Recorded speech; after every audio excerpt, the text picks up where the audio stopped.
Literate Discussions with M. David Hornbuckle.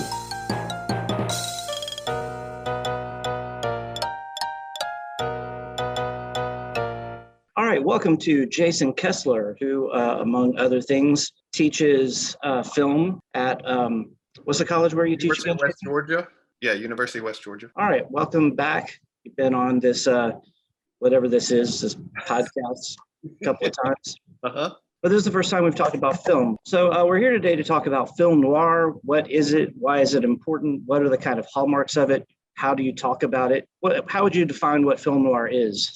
Sort of from a cinematic point of view, film noir is focused on, and this is sort of the literary part that you can sort of handle, characters and situations that are on the darker side of things. So that term film noir is French for dark film. It's called a dark film for several different reasons. One is the characters and the situations are sort of on the darker side of life. But in cinematic terms, it's a dark film sort of literally, because the filmmakers made use of a particular lighting style that accentuates the contrast between light and shadows. In sort of classic Hollywood cinema, there's something called the three-point lighting technique, where you have what's called a key light, which is the main source of light in a scene. You also have what's called a fill light, which helps to soften or fill in the shadows on particular characters. And then you have what's called backlighting, which helps to separate the main characters from the background, sort of moves them into the foreground. And so in film noir, the film light is diminished or dimmed so as to play up the shadows. And so that particular lighting style is important to why we call it film noir. Some other aspects of film noir in cinema are a use of, at times, exaggerated angles in cinematography. And so there's a scene in a film that I think you're watching, the Maltese Falcon, where Sam Spade and Gutman are talking about the Maltese Falcon, like why it's important. And as part of that conversation, you see some exaggerated camera angles, particularly on Gutman, which accentuate his gut, playing with that idea of his name and sort of extending that wordplay a bit, and using the visual, the camera angles to accentuate his gut. Yes. So can you talk a little bit about why film noir is important to the history of film in general? Sure. What its influence has been? So film noir, sort of historically, is considered sort of its heyday is the early 1940s to the late 1950s. And so the Maltese Falcon is one of the first films that you might look at as a film noir. I've taught Casablanca in my film class in years before, and I would actually say that may be, considered like a proto film noir. It's got the same type of lighting techniques that you'll see in a classic film noir. And it also features some of the same actors that you find in Maltese Falcon. I would consider... Notably, yeah, right. Yeah, Peter Lorre is in Casablanca. Too, that's right. As well as the guy who plays Gutman, Sidney Greenstreet, I think his name is. That's right. So they're featured in both films. So there's a lot of similarities between those two films. And that's early 40s. And then, late 50s, you get to a film like Touch of Evil by Orson Welles. And that's a film that I studied in my undergraduate film class. I wrote a paper about it.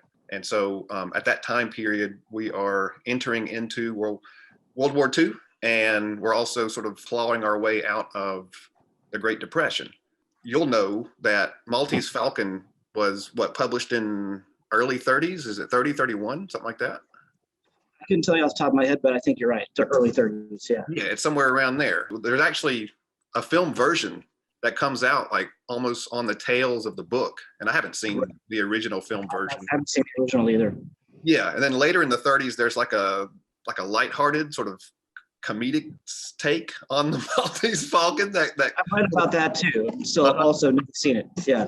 But the one that features Humphrey Bogart is, considered the classic, and that comes out in 41, I think. What film noir is capturing is sort of the mood of the country, that things are, in a bad place. And so by the late 50s, moving into the 60s, you have a generational change. So no longer is the key audience the folks who grew up in the Great Depression era, the post-war generation. What you're getting is the baby boom generation.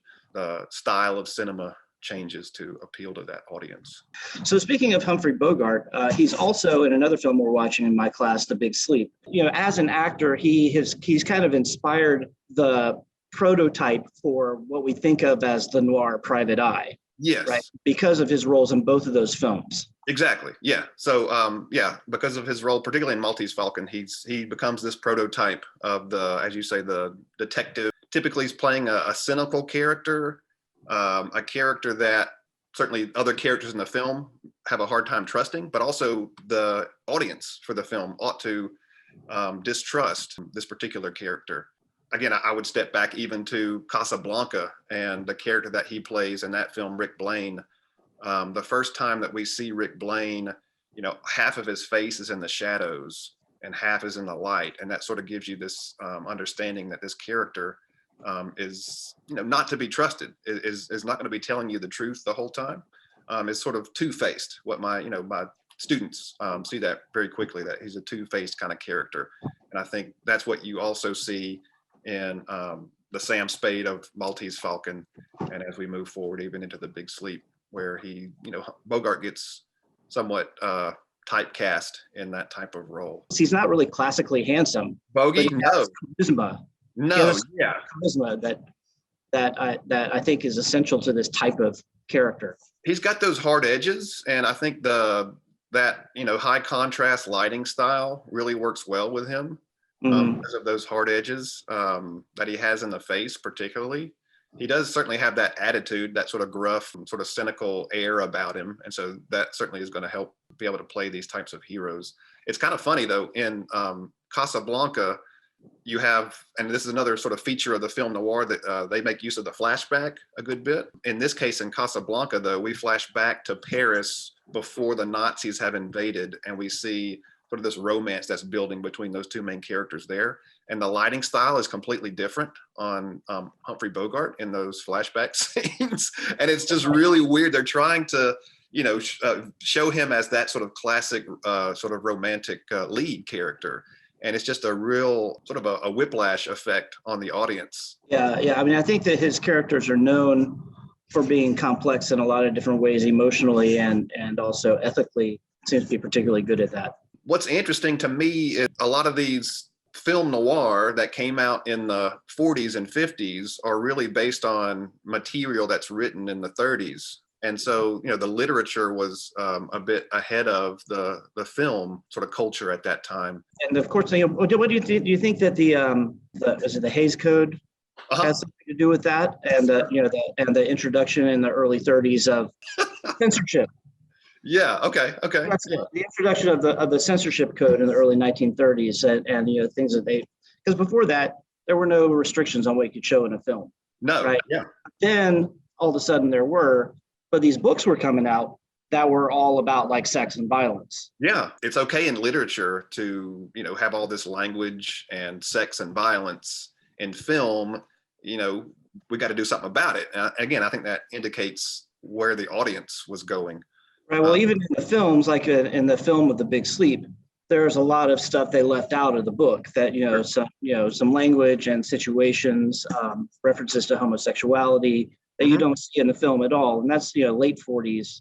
So a lot of that is still not allowed in film, but film is kind of gradually getting a little darker as a medium in general.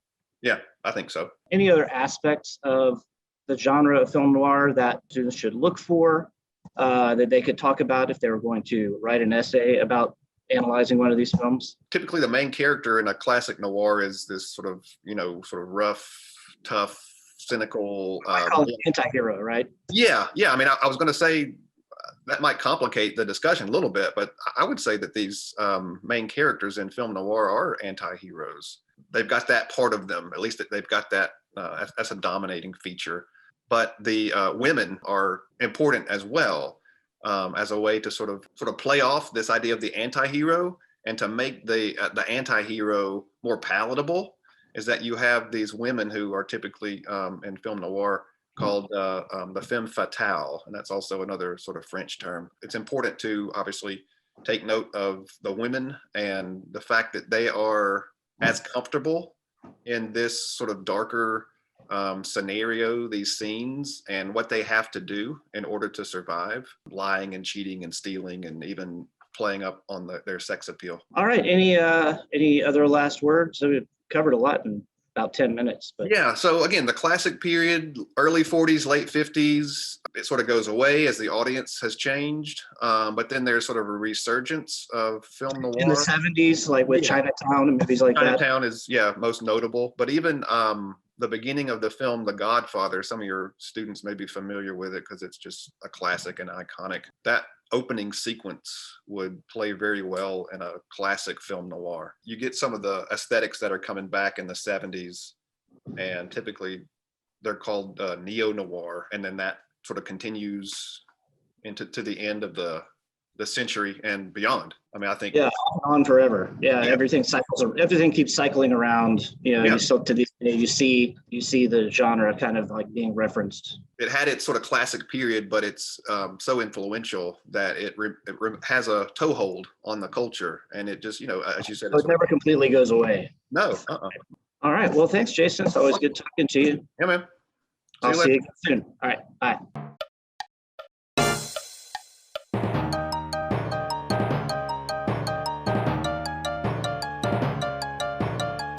Literate Discussions with M. David Hornbuckle.